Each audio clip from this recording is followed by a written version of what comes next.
ایک شیر تھا، مر گیا،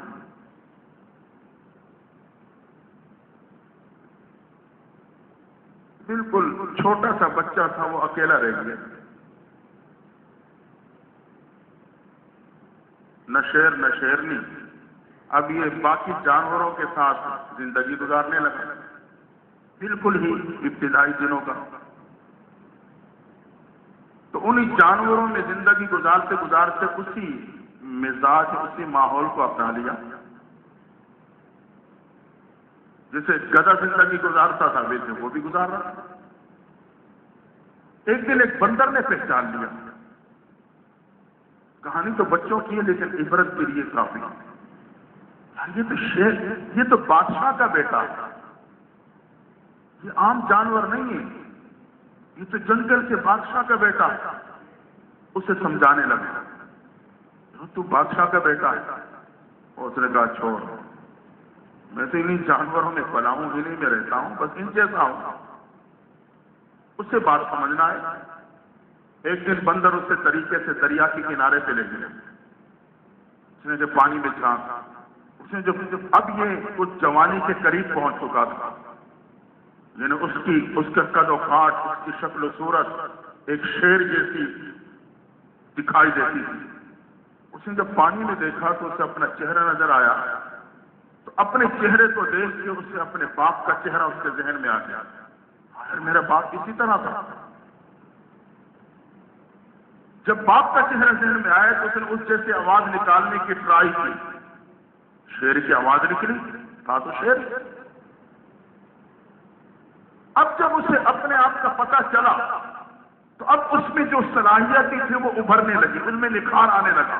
بھائی میں تو اس عام جانوروں جیسا نہیں ہوں، اس گیدڑ اور گدھے جیسا تو میں نہیں ہوں، یہ تو بادشاہ کا بیٹا ہوں۔ اب وہ آوازیں نکالتا شیر کی طرح، لڑائی لڑنے لڑتا، حملہ کرتا، وہ صلاحیت اس میں نکھرنے لگی۔ جب وہ اس اصلیت پہ آیا تو جانوروں نے اسے اپنا بادشاہ تسلیم کر لیا۔ تو میں اور آپ اشرف المخلوقات میں سے ہیں۔ اگر انسان بھی عام جانوروں کی طرح زندگی گزارے گا، یہ اس وقت ہوتا ہے جب تک یہ اپنے آپ کو پہچان نہیں پاتا۔ اگر اپنے آپ کو پہچان نہیں پائیں گے تو جانوروں جیسی زندگی گزرے گی۔ اگر اپنا تعارف حاصل ہو جائے گا تو پھر میں ایک اشرف المخلوقات جو فرشتوں سے بھی بلند پرواز رکھتا ہے اس معیار کی زندگی پہ آ جاؤں گا۔ ضرورت اس بات کی ہے کہ ہم اور آپ اپنے آپ کو جانیں، میں کون ہوں، مجھے اپنے حدود اربعہ کا پتہ ہو۔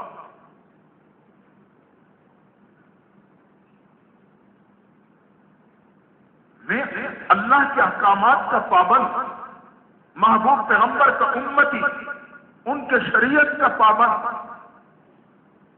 تمام مخلوقات میں افضل، میری زندگی کا مقصد اللہ کی عبادت اور اللہ کی رضا۔ میں اپنے حدود اربعہ کو جانوں اور اپنی حقیقت کو پانے کی کوشش کروں۔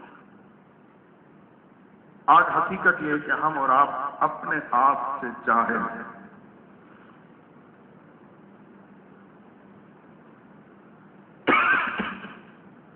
تیسری قسم تعارف کا وہ ہے اللہ کا تعارف، لوگوں کا آپس میں تعارف، اپنے آپ کا تعارف اور اللہ کے ذات کا تعارف۔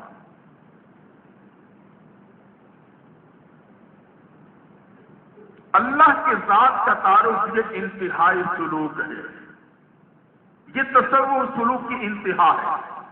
ابتدا اپنے ذات کو پہچاننا، جب یہ رب کو پہچان دیا سمجھو یہ سلوک کی انتہا پہ پہنچ۔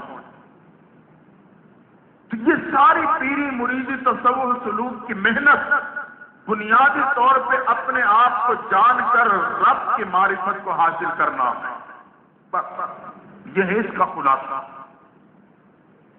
اب اس میں کوئی اور ادھر ادھر کے راستے نکالے، مجھے اور آپ کو دائیں بائیں لے کے جائے تو وہ تصوف نہیں ہوگا، کچھ اور ہوگا۔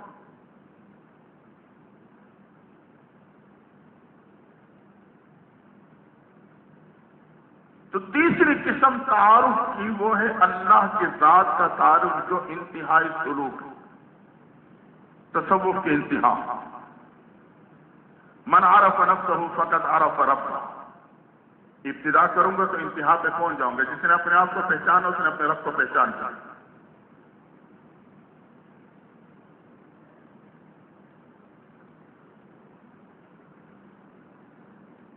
یعنی جس پہ اپنی بندگی کھل گئی کہ میں بندہ ہوں، غلام ہوں، آقا کے احکامات کا پابند ہوں، آزاد نہیں کہ جو چاہے کرتا چلا جاؤں۔ جس پہ اپنی بندگی کھل گئی اس پہ اللہ کی عظمت کھل جائے گا۔ یا یوں سمجھیں، جو اپنی محتاجی کو جان دیا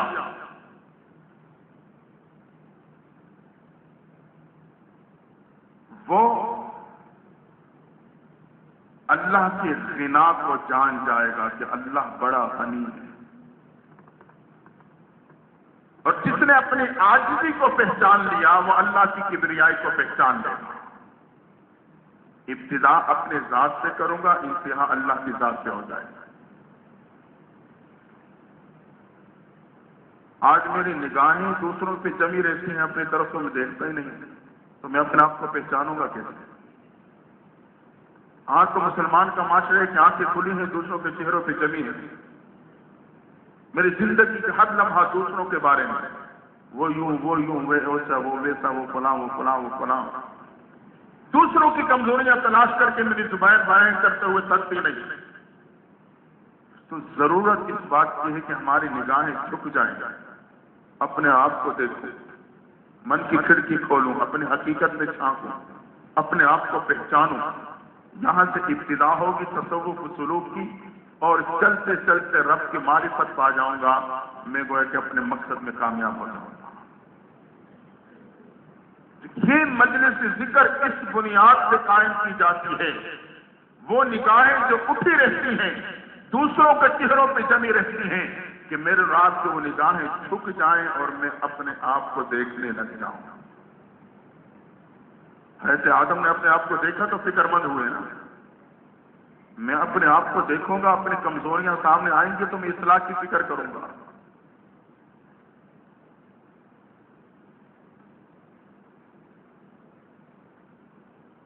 تو تیسرا تعارف وہ اللہ کی پہچان۔ اور ایک دستوری سی بات ہے، جب انسان کو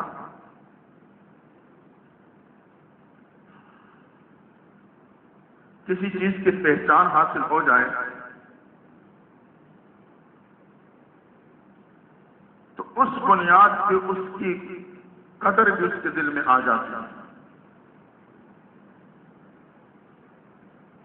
پھر اس کی قدر و قیمت بھی اس کے دل میں بیٹھ جاتی ہے۔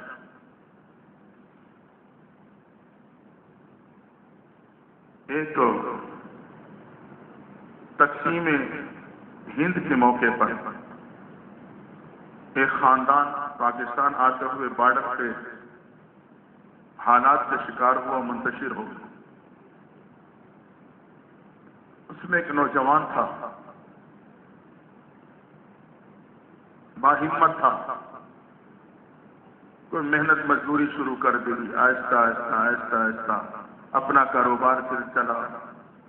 اللہ نے اسے اتنا دیا کہ ماشاءاللہ اس نے اپنا ایک بنگلہ بنانا شروع کر دیا۔ تقریباً جب اس کا وہ بنگلہ اور کوٹھی تیار ہونے کے قریب ہو چکی تھی، رہائش اختیار کر چکا، دروازے پہ دستک، گیٹ پہ آئے تو کیا دیکھے، سفید ریش ایک بوڑھا شخص دروازے پہ کھڑا ہے۔ بابا جی کیا کہنا ہے؟ کہا بیٹا میں بوڑھا ہوں، تنہا ہوں، اس تلاش میں ہوں کہ کہیں مجھے کوئی کام کرنے کا موقع مل جائے، تو آپ کو گیٹ پہ کسی شخص کی تو ضرورت ہوگی جو آپ کے بچوں کا خیال رکھے، سودا صرف لا کے دے، دروازے پہ نگرانی کرے، اگر آپ مجھے قبول کر لیں تو دروازے پہ چارپی ڈال دیں، میں یہاں آپ کی نوکری کرتا رہوں گا، مجھے بھی مل جایا کرے گا، اپنا وقت بھی پاس کر لوں گا۔ نوجوان نے سوچا کہ ضرورت تو مجھے پڑے گی، سفید ریش ہے، بزرگ ہیں، تو بہت ہی اچھی بات ہے۔ اس نے اس بات کو سمجھا اور قبول کر لیا، دروازے پہ چارپی ڈال دی، بس وہیں گیٹ پہ وہ بیچارہ پڑے رہتا، کچھ سودا منگانا ہو تو لے آتا، بچوں کی نگرانی کرتا اور گیٹ کا خیال رکھتا۔ سلسلہ چلتا چلتا چلتا چلتا اس سفید ریش بزرگ کے جسم میں بڑھاپا اتنا چھایا کہ کمزور پڑ گیا، اب کام وقت پہ نہ کر سکتا، کام کرنے میں تاخیر ہو جاتی، کوئی بات ایک بھول جاتی، تو رفتہ رفتہ اس مالک کے مکان نوجوان کے لہجے میں تلخی آنے لگی، تلخی سے بات کرتا، حتیٰ کہ ایک دن کسی کام میں نقصان کی بنیاد پر اس نے اس سفید ریش بوڑھے سے کہا کہ جا یہاں سے چلا جا، تو میرے کام کا نہیں رہا، اور اتنے غصے میں آئے کہ اسے ٹھوکر بھی مار دی۔ بھائی یہ جملہ سننا تھا اور ٹھوکر لگنی تھی، اس کے دل پہ چوٹ لگی، بوڑھے کی آنکھوں سے آنسو، بچارکی سے اٹھ کے قدم گیٹ کی طرف، چہرہ اس مالک کے مکان کی طرف، آنکھوں سے آنسو، جاتے جاتے کہنے لگا میں اتنا تو دیا گزرا نہیں تھا جتنے حالات میرے پہ آ گئے۔ ایک وقت تھا کہ میں ایک خاندان کا بڑا تھا، نوجوان دائیں بائیں آگے پیچھے میرے خدمت کے لیے موجود رہتے، لیکن اللہ کی شان خاندان ایسا منتشر ہوا کہ مجھے آج یہ دن دیکھنا پڑا۔ بس یہ جو دو چار باتیں اس مالک کے مکان نے سنی، اسے تو اپنے ماضی کی کہانی یاد آ گئی۔ اس نے کہا آپ کس خاندان کی بات کر رہے ہو، کس حالات سے گزرے ہو؟ اس نے کہا نوجوان کو چھوڑو، تیرا اس سے کیا کام، میرا ایک درد دل کا زبان پہ آ گیا، یہ سمجھ گیا۔ اس کا نہیں، پہلے مجھے حالات بتاؤ گے، کن حالات سے گزرے ہو، کس خاندان سے تعلق ہے؟ پھر اس مالک کے مکان کا اصرار اتنا بڑھا کہ اس بوڑھے نے اپنی ساری کہانی جو بتلائی، یہ نوجوان جو ٹھوکر مارنے سے اتر آیا تھا اس کے قدموں میں گر گیا، روتے ہوئے پاؤں پکڑ لیے، کہنے لگا آپ تو میرے سکے ماموں ہو، میری ماں آپ کی جدائی کے مروروں سے دنیا سے جا چکی ہے، خدا را یہ مکان میرے نہیں آپ کا ہے، آپ خدا کے واسطے یہاں سے نہ جاؤ، بس یہ مکان آپ کا ہے، آپ نے یہی رہنا۔ یا تو ٹھوکر مار رہا تھا، یا تو پاؤں پہ پڑا منت سے ماجت کر رہا ہے، کیا وجہ بنی؟ پہلے جانتا نہیں تھا، پہلے جانتا نہیں تھا، جیسے ہی پہچانا دل میں قدر و عظمت پیدا ہو گئی۔ یہ ایک دستوری سی بات ہے، جب تک کوئی کسی چیز کو نہیں پہچانے گا اس کی قدر و قیمت اس کے دل میں نہیں آئے گی، اس کی عظمت دل میں نہیں آئے گی۔ تو اپنے آپ کو اپنے رب کو پہچاننے کی ضرورت ہے۔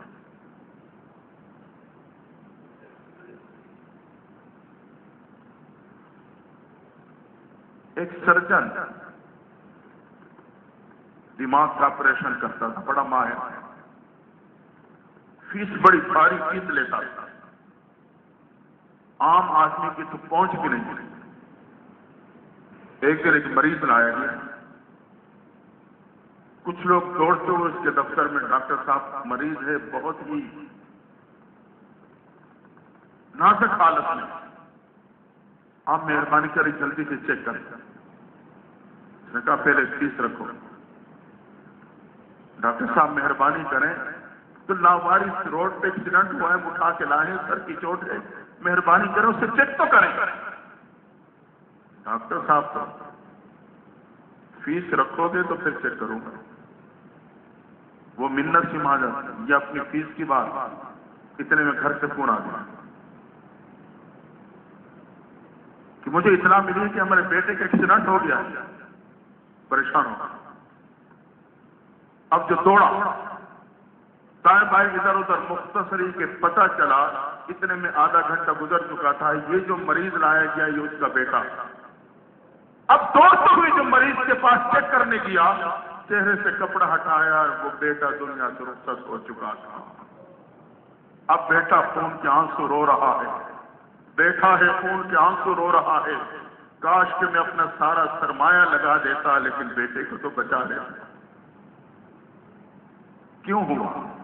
کہ وہ نہیں جان رہا تھا کہ ایک مریض جو آیا ہے میرا بیٹا، جب پہچانا کہ میرا بیٹا ہے پھر فیس لینی تو دور کی بات، اپنا سارا سرمایہ خرچ کرنے کے لیے تیار ہوگی۔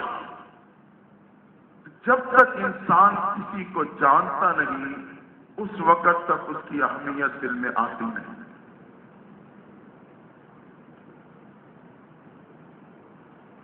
تو یہ مجالس اسی بنیاد پہ قائم ہوتی ہے کہ ہم اپنے آپ کو پہچاننے کی کوشش کریں تاکہ رب کو پہچان سکیں۔ تو اس لیے یہاں جب ہم اور آپ آتے ہیں تو ایک مخصوص ذہن لے کے آتے ہیں کہ ہم نے اپنی طرف متوجہ ہونا ہے، اپنے آپ کو دیکھنا ہے، اپنا تعارف حاصل کرنا ہے تاکہ مجھے میرے رب کا تعارف حاصل ہو جائے۔ ہارون الرشید کے بارے میں آتا ہے ایک دن بھیس بدلا، عام لباس میں اپنے کوئی خاص دوستوں کے ساتھ شکار پہ نکل پڑا۔ اللہ کے شان وہ اپنے قافلے سے بچھڑ گیا، جنگل تھا، ایسا بچھڑا کہ کچھ پتہ نہیں چلا۔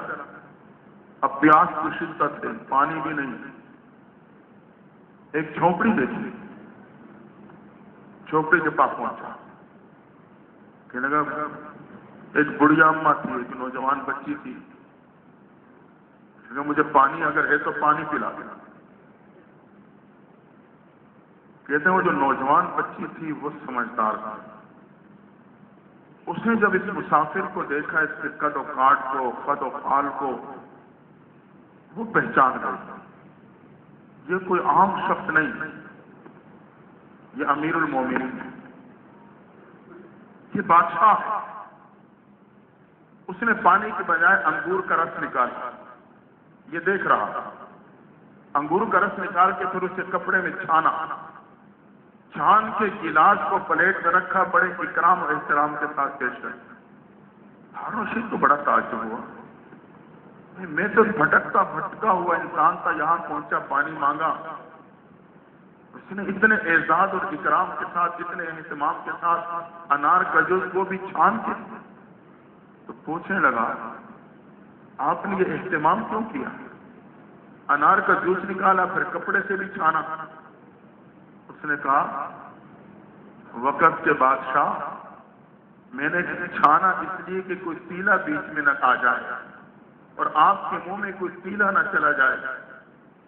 وہ تو حیران پریشان کی، مجھے پہچان گئی، اس نے مجھے پہچان لیا ہے۔ کہتے بس یہ پہچان کی، اس پہچان کی وجہ سے اس نے قدر کی۔ واپس پہنچا، اگر دن قاصد اس جنگل میں جھونپڑی میں بھیج کر نکاح کا پیغام دے دیا، اور وہ نوجوان لڑکی جو جھونپڑی میں زندگی گزار رہی تھی، اس تعارف کی بنیاد پر وہ محل کی ملکہ بن جاتی۔ ہاں، تو اگر ہم اپنے آپ کو پہچان لیں گے تو اپنے بادشاہ کی معرفت حاصل ہو جائے گی۔ جب بادشاہ کی معرفت حاصل ہوگی پھر اللہ مجھے دنیا اور آخرت کے مرتبے عطا کر دے۔